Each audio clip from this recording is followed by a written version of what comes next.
திருவாரூர் மாவட்டம் திருத்துறைப்பூண்டி அருகே தொடக்க வேளாண்மை கூட்டுறவு வங்கியில் விவசாயிகள் அடகு வைத்த 1.31 கோடி மதிப்பிலான 498 சவரன் தங்க நகைகள் கையாடல் என புகாரானது தெரிவிக்கப்பட்டிருக்கிறது. கூடுதல் விவரங்களோடு இணைகிறார் செய்தியாளர் சிவகுமார். வணக்கம் சிவகுமார், விவரங்கள். திருத்துறைப்பூண்டி அருகே வேப்பஞ்சேரி தொடக்க வேளாண்மை கூட்டுறவு கடன் சங்கம் செயல்பட்டு வருகிறது.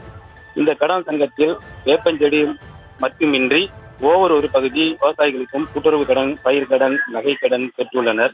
இந்த நிலையில் ஐயப்பன் என்பவர் மனைவி தீபா வேப்பஞ்சேரி தொடக்க வேளாண்மை கூட்டுறவு வங்கியில் கடந்த 15/11/2024 அன்று அடகு வைத்து தனது 6 பவுன் மதிப்பிலான தங்க நகையை மீட்பதற்காக சென்ற பொழுது அவரது நகை அங்கு இல்லை, என்னுடைய நகையை எங்கே வைத்தீர்கள் என அவர் அங்கிருந்த ஊழியரிடம் வாக்குவாதத்தில் ஈடுபட்ட நிலையில் அங்கிருந்த மற்ற விவசாயிகளும் இது குறித்து அறிந்து தங்களது நகை எங்கே என கேட்டு ஊழியர்களிடம் வாக்குவாதத்தில் ஈடுபட்டனர்.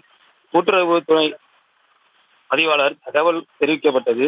இந்த நிகழ்விடத்துக்கு நேரடியாக வந்த கூட்டுறவுத்துறை துணை பதிவாளர் பிரபா இந்த கூட்டுறவு கடன் சங்கத்தின் சுமார் 1.3 கோடி மதிப்பில் பங்கேற்றுகளில் விவசாயிகளிடமிருந்து அங்கு அடகு வைக்கப்பட்ட தங்க நகைகள் இருந்த வேண்டும், ஆனால் அங்கு இல்லை, இந்த நகைகள் வேற எங்கே எடுத்து செல்லப்பட்டு ஊழியர்களால் கையாளல் செய்யப்பட்டுள்ளது என்பது தெரியும். விவரங்களுக்கு நன்றி சிவகுமார்.